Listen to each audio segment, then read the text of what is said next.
傾談節目《黑木崖》，咁今日好高興啦，有我哋嘅嘉賓係林輝先生。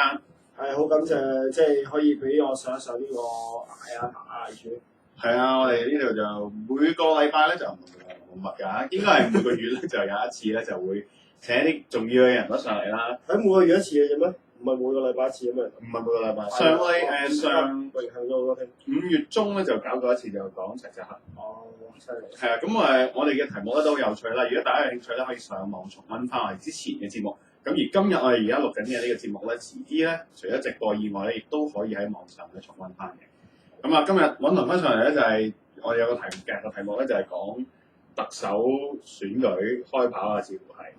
咁就其實我哋都唔係好在意特首選舉開跑嘅。咁但係特首選舉開跑之後咧，就有好多鬼唔馬立嘅嘢走出嚟咧，就實在係令人即係如果係悲觀嘅就會即係覺得好唏噓、好慘啦。咁但係如果我哋樂觀啲諗咧，似乎我哋應該可以從呢一啲咁嘅言論啊或者討論之中，就揾到一啲蛛絲馬跡出嚟，可以對香港嘅政壇或者係社會運動，即係作一啲剖析啦。不過而家呢個階段咧，其實大家都靠估咯，即係當然其實靠估都幾開心嘅，即係尤其當嗰啲嘢其實即係有關你事，但係又唔關你事咁樣係咪？即係雖然未來好關我哋事，但係你完全影響唔到嘅。咁我哋只能夠做一個即係焗鬆嘅花生油咁樣，咁大家只能夠食住花生同睇戲。所以其實我哋焗花生。係啦，花生油即係我哋原本唔想做花生油嘅，但係原來我哋一早已經俾人安排咗一個角色，嗰個就係花生油。避花生我哋，避花生。避花生。咁我哋今次就即係我點解諗呢個題目，固然就同即係最近呢2個星期以嚟就有啲候選人就即係首先佢又唔係候選人啦，即係我哋香港好奇怪就冇人係真正嘅候選人，但係你哋知佢會講一啲同政黨候選有關嘅説話。咁啊講遠少少先，第一個講類似嘅説話咧，就應該唔係候選人，嗰個就叫做係咪吳康文啊？吳康文係啊，吳康文係砌咗一個叫做鐵三角嘅嚟嘅。好嘢啊！呢個真係創意無限嘅。係點樣三角法啦？我亦同介紹少少。咁佢就即係講話最好咧，我哋即係而家有3個疑似候選人，如果佢哋3個可以摒棄自己嘅即係成見啊，3個可以變成呢個特區政府嘅呢個即係最高嗰3個就一流啦咁樣。你講呢度我已經想嘔。哇！但係最嘔嘅都唔止係呢3個擺埋一齊啊嘛，最嘔嘅係佢邊個擺頭啊嘛，係嘛？呢3個個頂係邊個咧？咁佢就即係出咗提議就話，用范太啊，范太就做呢個特首，咁然之後咧就請呢個唐咧就繼續做呢個政務司司長，係啦，咁咧就阿振英哥咧就做呢個財政司司長，咁樣哇呢個咁鐵三角就 perfect 啊咁樣。我諗都唔覺得會 work， 一內鬥籌咗先，首先。不過 anyway， 咁其實范太即係似乎最近先跑出，因為我哋譬如即係明報啊，或者係某一啲本地嘅報紙都會做好多民調，就一路喺度問㗎啦，就話如果聽日係特首選舉，咁有3個候選人分別係唐英年啦、梁振英同埋梁家傑，咁你會投邊個啊？咁樣咁即係一路都係咁問㗎啦。咁呢個民調都做咗一大輪，咁忽然間咧就走出范太出嚟。仲要好高添，即係呢個支持度好高，差唔多過半咁就係4成5成咁樣。係啊，咁范太係幾時開始？你記唔記得幾時開始變咗一個即係好主要嘅？其實一路都有傳嘅，即係佢由其實譬如你睇梁振英咧，佢就係大概喺過去1年鬆啲度啦，佢就已經開始勝出。即係我哋呢個圈子裏面就成日講話，佢即係逢請必到嘅。係啦，即係你哋搞呢個請必到㗎，基本上冇 quota 嘅。即係你平時即係請啲打粒佬咁樣，你都會覺得我1年請佢1次2次都差唔多 quota 㗎喎，即係你唔可以個個月請佢啊嘛。但梁振英係冇 quota 喎咁你邊度？即係逢請必到咁滯嘅。咁大家就即係會諗咁佢就好想即係用一個逢請必到嗰啲方法咧，去盡情地講佢自己嘅一個對於管治一啲睇法咁樣。咁事實上我自己覺得佢其實即係你聽好多次啦，你都話你聽咁多次啦，咁佢次次又嚟講啦。我都即係都算認識佢啦，因為都好多機會見到佢。咁即係我坦白講，我覺得即係比起未親身同佢傾之前咧，佢係比我想象中係有親和力。即係又純粹有傳媒睇佢咧，覺得佢好咩啦，好串啊，係啦好奸啊，奸咁啊，呢個奸係一個即係大家都感覺到，但係又講唔出點解嘅一個。即係有啲似石堅咁嘅。係啊，我唔知，但係又得意嘅，即係你覺得佢啦，梁振英好奸嘅，但係佢點解令你覺得奸？做啲咩事覺得奸咧？就冇人講得出嘅喎，冇人講得出嘅喎。咁嗰啲嘢，咁啊呢個就冇計啦，呢個真係可能人緣問題啦。咁但係即係可能佢即係認識少少，咁佢係有親和力嘅。咁啊亦都即係佢對於嗰個社會嘅一啲想像咧，都係比較清楚嘅，即係佢譬如。佢好熟習，其實好明顯，因為佢喺報紙度即係長，即係喺佢正式走出嚟話佢會而家算唔算反咗口算？有興趣之後都未算正式嘅，因為即係講咗之後就要派錢㗎嘛。或者咁樣倒翻轉頭，因為梁振英咧就其實我記得好似由第一屆特首咧就已經有人問佢做唔做，有冇興趣選㗎啦。即係由董建華選嗰陣時已經有人問梁振英。董建華好似冇，董建華之後。咁然後就有人問，咁我問佢，佢都話我當然冇興趣啦，絕對冇興趣咁樣，係啦。咁去到某一個時候咧，佢就開始冇再講話佢冇興趣。係即係我諗呢個就係個 indicator，就係即係佢由絕對嘅否認去到佢冇再否認啦，佢只係含糊其辭啫咁，就似乎大家明確咁，原來開跑啦，佢終於落水啦咁樣。係啊，咁但係一路喺過去2-3年我都記得差唔多。喺報紙度，佢每個星期咧都寫一篇文咧，就要評論下香港嘅經濟啊、社會啊，即係各樣嘢啦。政策咧，尤其佢講好多啦，規劃啊，因為佢同佢自己本業有關啦。係，佢就係一個測量師啦。係啊，冇錯。咁佢都係其中一個，係咪？佢係第一個明確咁樣話香港政府應該復建居屋嘅係咪？嘅一個候選人啊，即係。咁你都唔知邊個候選人啦，即係嗱，因為唐英年就礙於佢嗰個現時嗰個身份所限啦，咁佢就即係唔係好可以。佢唔能夠同現政府唱反調。係啦，因為佢就係現政府啊嘛，大佬。咁啊，當然啦，人都會話喂，咁你梁振英你都係行政會議召集人係咪先？你有咩理由兜面就反對香港政府嘅做法咧？咁不過其實實際上又未必得嘅，因為其實行政會議嗰個權力其實係好視乎到底特首buy 唔 buy 嘅嘛，即係其實行政會議都冇一個好堅，即係好堅實嘅。即係行政會議其實而家個運作就似係一個高級智囊，就多過一個集體負責嘅管治團隊。係啦，佢係似係智囊多少少嘅，就係。咁當然你有啲政策都要過行政會議先啦，係嘛？咁但係即係最終其實都係睇下特首佢壓落頭，咁而唔係即係。行政會議唔係一個即係民主一人一票投票嘅機關嚟噶嘛，大佬唔係要數票噶嘛，咁所以即係咁所以你都唔知道即係個別嘅人喺行政會議裏面佢嘅意見係乜嘢，同埋佢帶嚟嗰個政策係乜嘢咁樣。咁所以如果你話梁振英佢喺公開地覺得現時香港政府嘅政策有啲問題嘅話咧，其實呢個都唔係唔得嘅。所以你見到譬如好似阿張炳良，佢都會3番4次都話香港應該係居屋啊。係張炳良都係其中一個好即係好 outspoken 嘅點講到出面嘅開居屋佢都講得好清楚。咁所以又唔可以完全話梁振英你自己本身行政會議咁你由自己同政府唱反調，咁你係咪玩嘢啊？咁又未必好啱咁樣，我覺得。但係其實呢個都反映出香港政制其中一個即係怪嘅地方，就係即係行政會議咧，你外國就通常就叫 cabinet，即係內閣㗎啦嘛。係。咁但係佢又唔係嘅。係。即係佢又不負上嗰個集體負責嘅名號。即係譬如果你喺外國嗰個內閣嘅有條友走出嚟講一啲完全同政府嘅嘢係唔啱嘅人，咁大概佢應該接受兩個結果咧，就係佢可以辭職啦，或者係。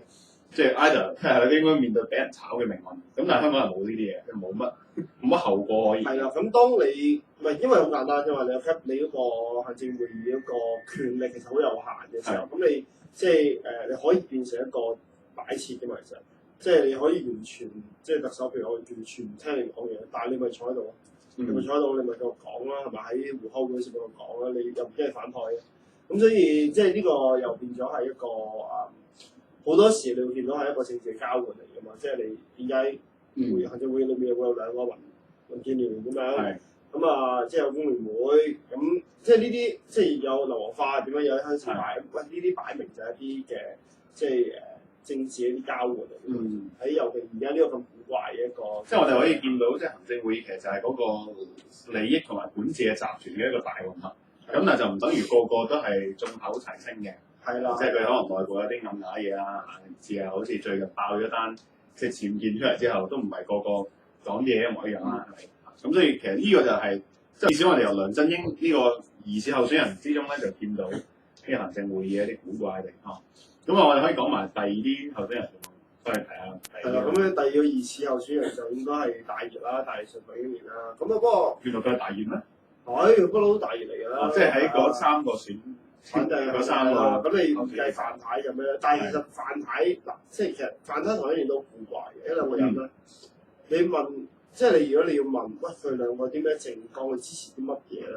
係你講唔出嘅，你真係唔知佢支持啲咩嘅。尤其嗱，范太就更加誇張啲，因為范太佢由呢個立法會時代，即係佢臨尾收尾嗰幾年咧，所謂啊，立法會收尾嗰幾年咧，佢都係做主席嘅。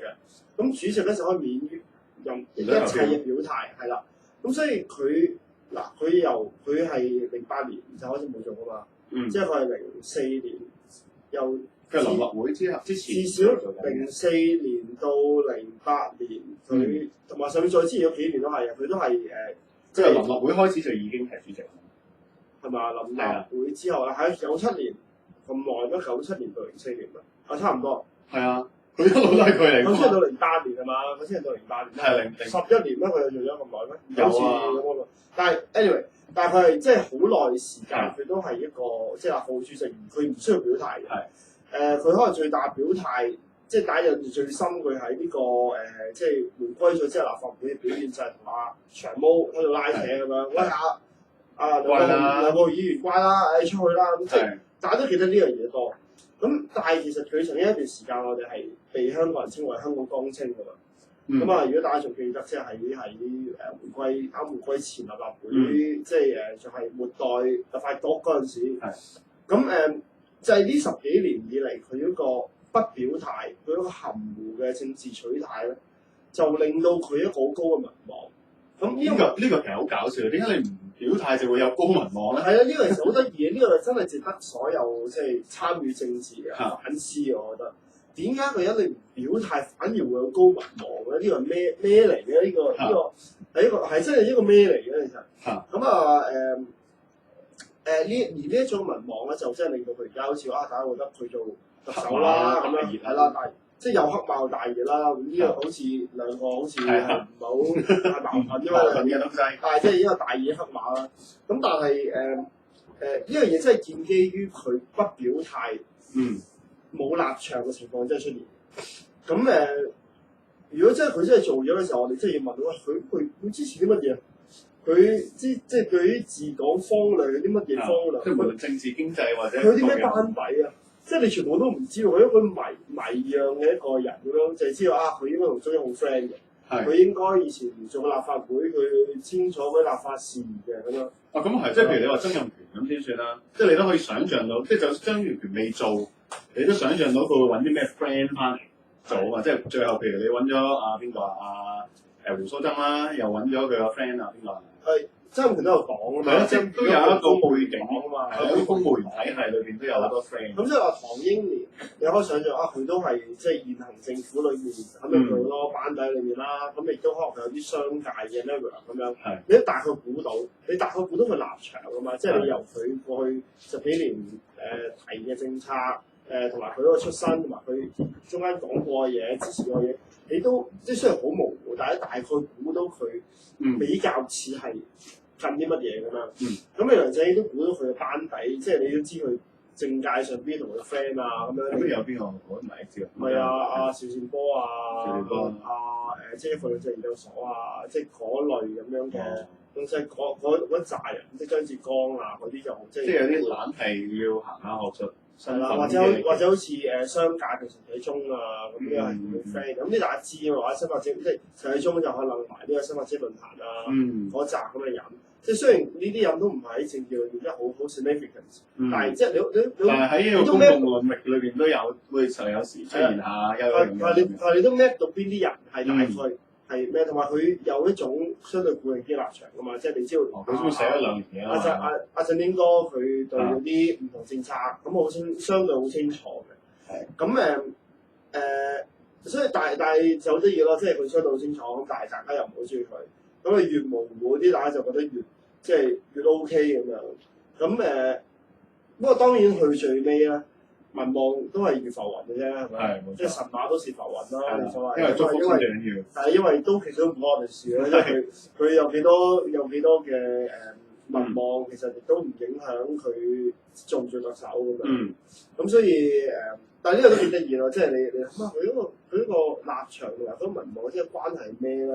係，但係所以近期先至矚目啊嘛，因為即係范太，即係佢一開跑，即係大家 feel 到嚟料到喎咁樣。咁佢第一個講嘅重要嘅言論就大鑊，然後就係23條，就係唔係洪水猛獸，就係可以考慮立，特區政府有責任立法嘅，係啦。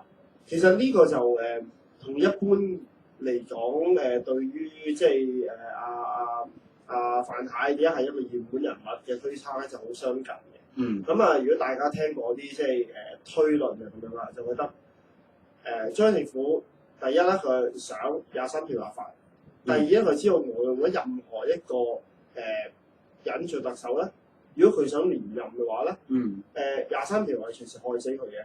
咁所以咧如果任何一個想連任嘅人咧，佢都未必會喺任內裏面咧好積極地推動呢23條立法，咁可能會揼波鐘啊之類咁樣。咁無論呢個係唐英年或者梁振英都好，佢好明顯就唔係想做5年特首噶啦，全部都係想做10年特首噶啦。咁但係咧，范太咧因為年紀嘅問題佢60幾啦，即係再做多5年7字頭噶啦。咁佢咧就唔係一個打算做35、36歲即係做10年特首嘅人。如果佢做嘅話咧，都係一個臨時一屆特首嘅啫。即係過一屆。係啦，一屆特首就真係好似 condom 咁樣，即係用唔即棄嘅啫。即係用一次啊，你唔會用多次啊。係啦，係啦，冇錯啦，即係你磨到佢爆都得佢咁樣。咁所以你即係佢又捧咗上去，咁你就裏面咧就完成一兩個任務，兩個任務啦。一個咧就係為23條立法。第二咧就係為呢個2016同2017年嘅。sorry， 1617啦，同埋應該係去2020啦，2020嘅嗰個選舉辦法，唔係1720係啦，17到20嘅選舉辦法去做一個最後方案係啦，最後即係 final 嘅一個 decision 咁樣。咁至少佢處理咗17年先啦，因為17年係特首選舉係啦，特首選舉同埋立法會選舉同埋即係講咗話嗰一年係可以，即係嗰年係可以有普選嘅嘛。係啦，咁有個字啊。係啦，即係有機會可以係啫嘛。咁所以佢要處理咗呢樣嘢先。咁佢可以做醜人，佢可以做一個即係醜歹角，至於搞掂咗之後，翻返去做副政協，即係政協副主席咁樣，咁OK 啦。咁留翻個靚攤子就俾下一屆，即係處理晒大攬，即係23條搞掂咗係嘛，所以搞掂翻俾下一屆去做。咁有呢個講法嘅，咁亦都我覺得都係有個合理性，我覺得係有合理性。咁但係當然呢個就要睇范太佢係咪真係願意去做呢啲咁嘅即係嘅跳落啦，因為其實佢唔做嘅話咧，佢其實都可以即係佢而家佢嗰個身份亦都係好尊貴嘅位置，即係一個人大係咪佢政協啊嘛？政協啊嘛，佢都係一個即係香港裏面差唔多最高級嘅一個喺內地官階最高級嘅人咁樣。咁所以係啦，咁即係佢需唔需要咧？咁其實佢都即係咁100年幾啦。其實佢要再，佢又唔係要，佢係咪真係好需要再貢獻？即係佢冇一個環節。係啦，如果佢唔咩嘅話，即係佢唔參與呢趟黃水嘅話咧，其實佢都有一個相對係啦，即係都好 respected 咁退休嘅，其實都係。咁佢需唔需要咁做咧？咁所以呢個都係一個佢考慮因素啦。如果唔係點解即係范太到今時今日佢都仲未即係開聲話我要選特首咁樣？但係有趣嘅，佢主動提23條，即係我哋睇翻咁耐，即係唐英年固然啦，唐英年咧就之前就講啲好激烈言論啦，即係成日鬧啲80後啦，又質你班友點解嚟做李嘉誠啊咁樣。咁似乎我哋都會理解呢啲咧，其實就唔係講俾啲80後聽嘛。即係80後聽完就梗係爆粗啦，係咪？咁但係聽完之後咧，就佢嘅主要嘅講呢啲説話對象就應該討好一啲中意聽呢啲鬧80後言論嘅人啊嘛。咁大概就會係一啲商界硬起來啦，即係啦。係阿唐英年硬起來。咁但係佢呢個硬起來就係一種參選嘅姿態嘛，都會話。咁但係佢就算咁樣硬起來都好啦，佢都冇掂廿三喎。係即係佢咁想硬咯。我只係覺得即係范太會講廿三條咧，其實係一個即係必贏嘅講法嚟嘅。點解咧？因為兩個可能啦，第一就係佢要選特首，咁佢講廿三條，咁佢就即係話俾人聽嗱，其他兩個就肯定唔就我個膽做㗎啦，因為我頂咗界啫，即係你對挑過俾我做，咁啊我就 O K 嘅。咁呢個其中一個啦。第二就係如果佢唔想做嘅話咧，其實都冇所謂嘅喎，因為佢呢個就開個 criteria 出嚟，俾新嘅特首你要諗，你一定即係呢個係一個壓力嚟啊嘛，係一個即係可能係放風嘅啫，開個盤口，即係無論對於市民嚟講，喂，你睇下市民探下水安㗎，市民有幾反對幾中意，咁冇所謂，講下啫嘛，係嘛？如果係咁咧，佢就變咗張宇人。即係啦，即係20蚊張啦，係啦，咁你試下講回應啊，咁你打真係好反對，因為又唔係話你搞2012年你特首選咗之後13年就一定要即刻做呢個23條立法，咁亦都冇可能啦，係咪？咁啊，至少講咗4、5年之後先發生嘅事，一定係特首至少做3年先啦，你一定係即係 settle 咗嗰啲主要嘅事，你3年後你先至真係諗23條立法嘅啦。咁所以開一個咁嘅盤口出嚟。咁亦都冇蝕㗎嘛，因為呢個係一個好正，即係對於左派嚟講政治正確嘅嘢㗎嘛，即係香港政府、特區政府有責任為基本法23條即係立法係嘛，即係呢個係有責任去做嘅，咁佢講出嚟係一個好合情合理嘅東西，係啦，咁對佢嚟講就冇蝕底嘅，其實，咁所以當然即係可能要頭痕嘅就係真係要選特首嗰啲人咯，係嘛，即係李台面或者梁振英或者其他。唔知啊，仲有幾個疑似可能會選㗎嘛？即係曾俊華葉劉啊，即係呢都係疑似有可能㗎嘛。咁啊，咪俾啲壓力佢哋咯。即係嗱，你除咗爭民望，即係你都唔好唔記得，你仲有個責任要做嘅就要廿三條咁樣。咁呢個咁嘅做法啦，我覺得。呢個就係把刀嚟嘅。係啦，即係把刀掩在我們頭上咯，即係講上係啦。所以就衝下嚟。咁就嗱，咁除咗范太啦講完啦，咁啊另外就仲有係啦，頭先我哋都嗨咗講下唐唐，咁你即係唐唐就向呢個80後公開發話啦，係挑人咯，係挑人，挑人都唔係第一次㗎啦，係啦，咁就我聽佢個講法喎，係啦，因為佢呢個公開發話咧就同呢個另外一個好重要嘅言論咧，就係邊個林瑞麟相關嘅，咁啊我。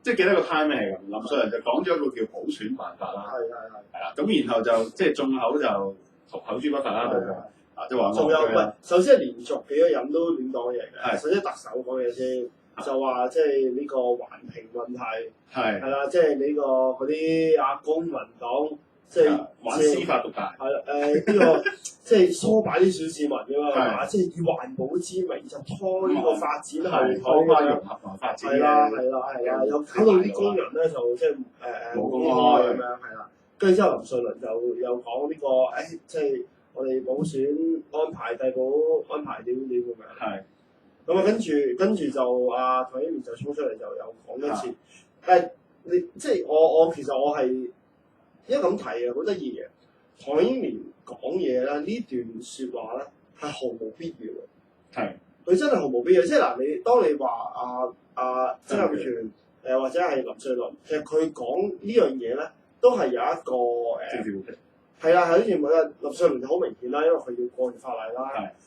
曾蔭權咧，其實佢講呢句説話都係惡居嘅，但係佢即係佢呢個政治考慮就一定係覺得，哇！你公民黨做呢樣嘢應該係會犯眾生嘅，咁佢要打擊公民黨，咁於是乎咧就用佢即係就所謂抹黑佢又好咩都好啦，就放大嗰個你拖垮基建70幾項咁樣，即係搞黑經濟。咁佢有一種諗法就希望透過呢個咁嘅抹黑係啦，就令到即係公民黨就揦嘢咁樣。咁呢個其實合理嘅，即係呢個做法合理嘅。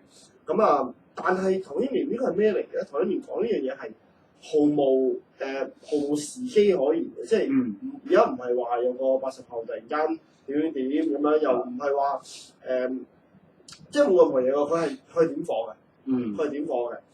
咁即係唔係有一啲嘢佢要回應，而係佢自己整啲嘢出嚟。係啦，佢係創造緊議題嘅，即係佢係就同佢開波。其實同上次喺即係閉組織搞嘅呢個研討會嗰個車位人王，車位人王係啦，同呢年嗰個車位人王 speech 其實都一樣嘅，因為其實如果大家記得嗰係今年1月啦，即係1月前啦，其實嗰陣時所謂80後議題其實已經淡靜咗啦，即係冇咩人真係即係冇新論點㗎啦，冇咩人特別再講㗎啦。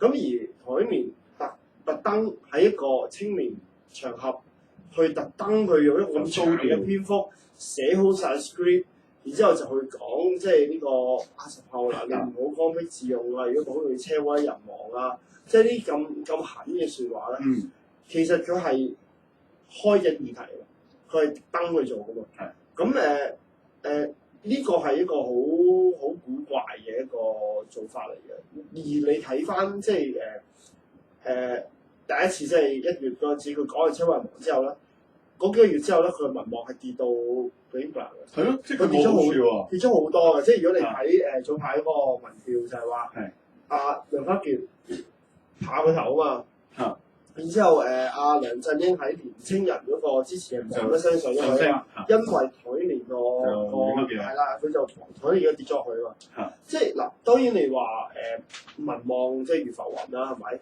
咁但係你冇必要將你本身有嘅民望特登整落去啊嘛，即係你唔合理啊嘛呢樣嘢，你即係你其實越高民望對你自己嚟講係越有利噶嘛，係咪？尤其當佢本身已經好有利嘅時候，你做咩要令到自己衰啲咧？係咪？咁即係唯一解釋就係話，其實佢唔係同我哋講啦，即係唔係同80後講啦，佢有一啲目標嘅人物好想即係，所以我哋都理解呢個宣誓效忠咁樣，呢個參選信號啊嘛，就係啦。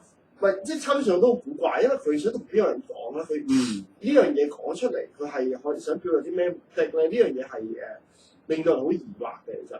咁但係 anyway 咁佢都講咗，咁亦都即係幫我開咗咁樣。咁但係講一次唔夠喎。係啦，之後連開兩次啦，即係嗱第一次講完之後，跟住發覺佢民望跌到嘣一聲，唔夠，再講多次。咁即係佢係博自己乞人憎啦，即係係嘛？咁為咩咧？呢個真係好有趣問題嘅，我覺得呢個。咁其實因為之前都有提過啦，呢個就係即係可能係就係佢想投誠嘅一個表現咯。即係佢冇理由喎，佢唔介意你啲80後點樣諗佢啦。但係呢個肯定啦，但係投誠有咩？即係投向邊個？佢投咗好耐啦，即係冇人會覺得佢係民主派啊嘛，係咪先？佢擺明就係即係政府嚟㗎啦。唔係，但係即係我就有聽過咁樣講法，即係譬如有一啲商界，可能係真係即係可能陳啟宗之流咁樣，即係佢哋都有一種想法就係香港咧就俾人搞亂咗嚇，咁我哋香港點解唔掂咧？就因為香港亂，咁香港點解亂咧？就因為有啲人搞亂佢。咁點解有啲人呢啲係咩人啊？咁就係唐英年鬧嗰啲啦。所以呢個都係一個講法嘅，即係譬如好似話唐英年今次講咧係想舐地產商。係啦，舐，所以佢講特登就 mention 李嘉誠啦，係嘛？你點解做唔到下一個李嘉誠？你唔好埋怨自己啊！即係埋怨社會冇機會，你下次啲做咩下一個李嘉誠？咁即係特登攞阿成哥出嚟講咁樣。咁係啦，咁其實呢種嗰個講法就係想提倡，即係呢啲社會型嘅創業機會啊，一種獅子山精神啊。係啦，之後咧就即係仍然有啲社會明明有啲好叻，好識揾錢、好識把握機會嘅人係嘛？點解即係你做咩要成日喺度話政府唔啱咧？咁樣咁你學下呢啲咁叻嘅人啦。咁呢個就係即係嗰個對於。可能某啲地產商、某啲有錢佬會覺得係喎，啱聽喎呢啲。咁呢個唯一可能係呢個咁嘅解釋啦。但係其實即係佢咁樣講，係咪真係可以令到啲有錢佬開心咧？咁又未必噶嘛，因為即係有啲報道都話，喂，大佬而家你估地產商之間好中意李嘉誠？係嘛？你估真係好中意李嘉誠啊？其實地產商之中都唔係李嘉誠個 friend 喺度。係啦，你估即係嗰個中意李嘉誠咧？即係當然佢咁講，可能佢就係想提倡嗰一種即係令股仇富啦，係咪？你即係都要欣賞嗰啲有錢人佢對社會嘅一啲貢獻同埋佢哋嘅嗰種能力咁樣。應該學習就唔應該喺度埋怨同俾壓力政府，或者要唔好仇富咁樣。當然呢一種就即係後生仔就真係會聽唔入嘅啦，同埋即係我哋幾時仇富啫係咪先？而家係講緊政府你搞到嗰個社會嘅結構問題係令到大家都覺得唔舒服嘅，咁呢個係政府嘅責任嚟㗎嘛，你係要處理㗎嘛。咁啊，但係政府唔願意去處理嘅時候，咁就即係又再一次就將嗰啲責任就掉落去啲社會最弱勢嘅年輕人身上咁樣。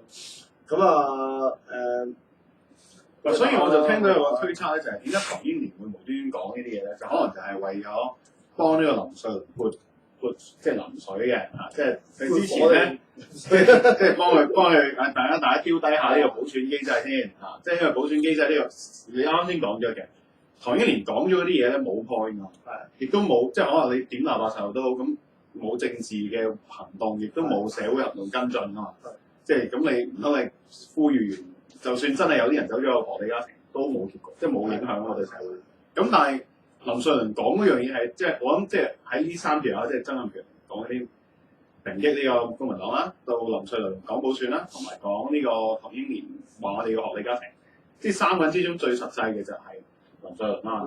而嗰個的而且確係會影響咗好多政治以後嘅一啲發展嘅趨勢。咁會唔會係同呢一個言論即係冚翻佢有關咧？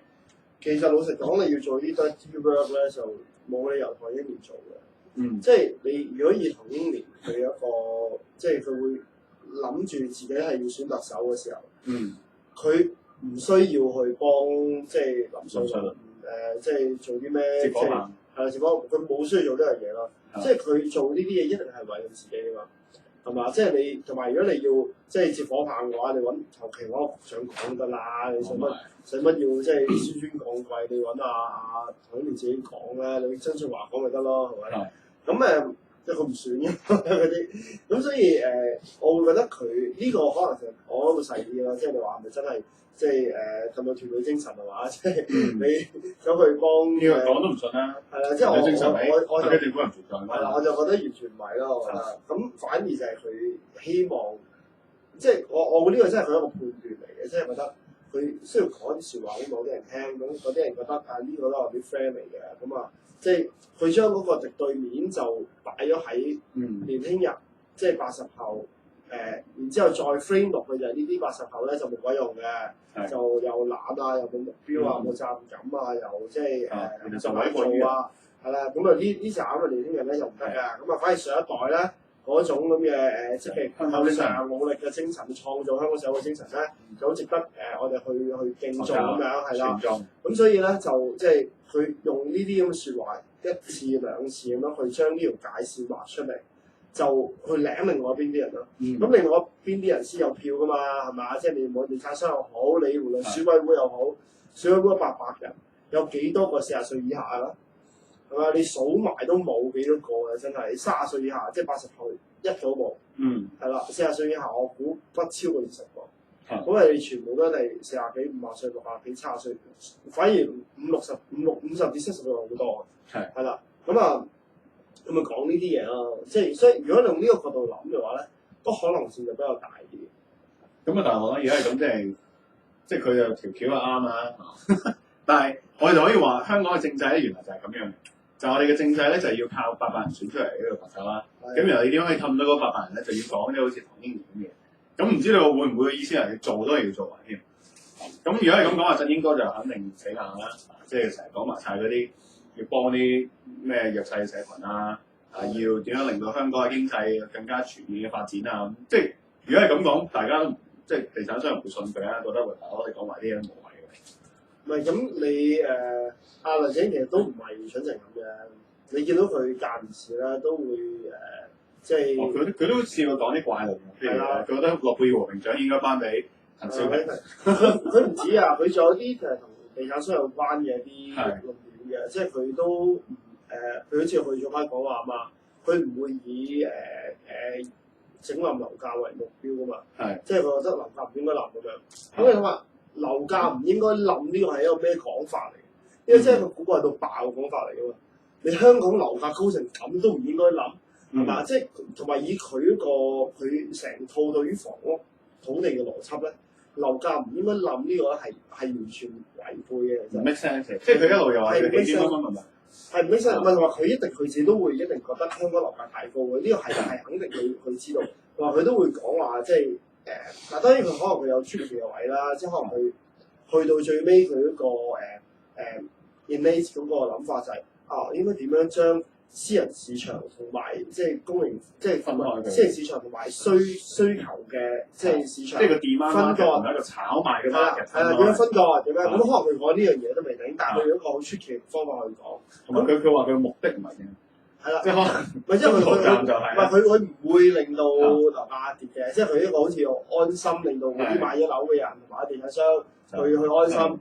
咁呢個講出嚟肯定係為咗安嗰啲人嘅心嘅。咁我唔相信佢真係咁啊！即係如果你而家呢一個咁嘅即係私營市場與公營市場之間呢個咁嘅比例裏面，香港樓市唔跌嘅話，你係可以處理到嘅話咧，就我覺得冇乜可能。咁啊，除非你好簡單啦，大量你增加呢個公營市場，新加坡超多好多公屋，咁你令到低下六七成嘅人都住咗公營房屋啦，咁你剩翻少少私營市場咁啊樓價係啦，嗰個分割，咁你又有得佢咯，係嘛？即係你私營即係商品房就路炒冇所謂，居住房咧就可以去翻一個低價俾大家去住咁樣。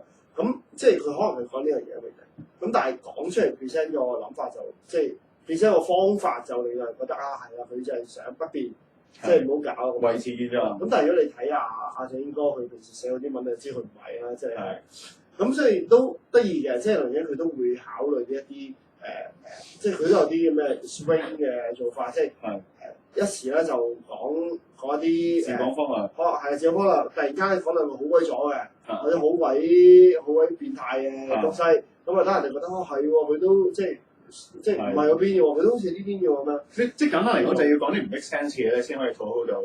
對某啲人嚟講係 make sense 嘅。即係譬如唐英年講啲咩嘢，咁唔 make sense，可唔可以討好到佢？咁啊，譬如梁振英平時講啲治港方案咁 make sense，咁就啲人擔心佢做唔到啊嘛。咁所以好彩，原來梁振英都會講啲唔 make sense。係啦。咁咧，佢哋有啲機會啊嘛。係啦，冇錯，係啦，即係佢呢個佢嗰個做法都係一種，即係你兩邊 swing 咁樣咁啊。兩邊都好似舐埋嗰啲，就唔係偏向其中一邊咁樣。咁而家阿范太第三個走出嚟咧，咁就搞笑啦。咁佢一嚟就講啲好唔 make sense 嘅，咁所以咧，似乎佢又係有興趣選過，即係而家係咁。用呢個都啱嘅。即係如果根據你頭先所講，就係我哋點樣諗辦法討好嗰啲潛在嘅選民咧，就要講啲好唔 make sense 嘅。咁咦？咁范太都係呢條 check 啊？佢討好緊某啲人啦，即係討緊即係中央。即係如果唔係梁愛詩啱又搶藍，我都要懷疑可能佢啱講完就係。都可能，即係呢個世界都好多人係即係虎視眈眈都未定嘅。咁但係我唔知你有冇留意，琴日吳康文都有講過，定今日有講過，講咗類似嘅説話，就係23條就未係時機。係啊，咁佢就覺得其實而家咧，大家我覺得都係試緊水溫同埋放緊氣球嘅，即係老實講你。而家講話嗱，即係曾蔭權就肯定唔會立23條㗎啦，係咪？佢一定唔會做㗎啦。其實佢點解唔立咧？我哋可以再問。佢做㗎係咪啊？佢自己唔夠。即係腳痛咧，大佬。佢即係佢唔好話23條啦，更加多法例佢應該立，佢都未立啦，係咪？即係公平競爭法搞掂咗先好講啦，係咪？即係你大把嘢佢咪做唔到啦。咁而家呢個咁嘅時勢，佢就肯定唔會再做㗎啦。咁即係同埋佢因為冇低成咁，佢立23條。即係分分鐘有500萬人上街嘅喎，哇！呢個真係看透山戶啊，大佬你即係俾下一屆玩下一屆啦，係咪先？咁所以特首佢一定唔會做。咁你即係簡單嚟講，就佢2012年之前都唔會有人，即係都唔會唔會出現23條。咁你下一屆特首佢都冇可能一上任即刻去立23條啊！即係就算要立，都至少係3年之後嘅事。咁你3年之後嘅時間喺度猛咁講，個意思係乜嘢咧？咁其實就即係純粹係一啲放。即係你覺得就係吹水居多啦。而家暫時即係你同埋你而家無論你支持唔支持都好，到時真係要立嘅，你而家唔支持我呢度先咪支持，有乜分別咧？係咪？呢個都係阿爺吹雞佢哋跪低嘅咯。咁所以而同埋我覺得吳康文講嘅可能係幫范太。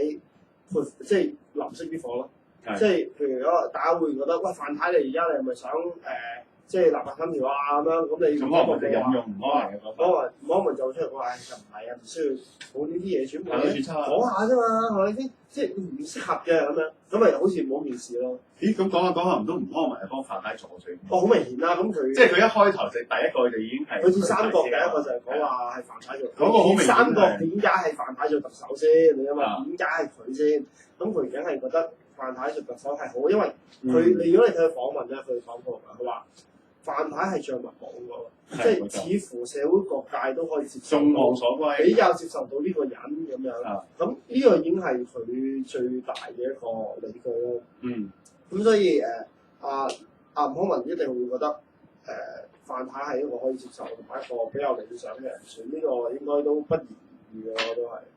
哦，即係咁啊係喎，即係如果係咁講，由一開頭咁范太出嚟到而家又幫范太即係潑下水，等佢唔好咁慶合合，咁又係佢。係啊。咁我哋以後呢個好合理嘅，所以成件事你覺得係好合理。咁如果我哋以後想留意下范太嘅呢個新動向咧，其實可以留意下吳康文。都可以㗎，其實即係吳康文我唔知佢背後即係佢哋有咩啦，有冇協議或者唔知乜嘢啦，都未必會有。咁我估，因為梁康文其實我自己感覺上佢都係一個比較願意講真話嘅人嚟嘅，即係佢雖然係真話意思係佢信嘅説話。係啦，同埋佢喺左派裏面，其實佢都係比較一個合理啲人嚟嘅。你見到好多左派嗰啲人係唔合理㗎嘛？咁吳康文要寫啲文係比較合理啲嘅，已經算比較合理。係啊，比較 logical 嗰啲，同埋比較唔係即係純粹睇阿爺口面嘅一啲講法。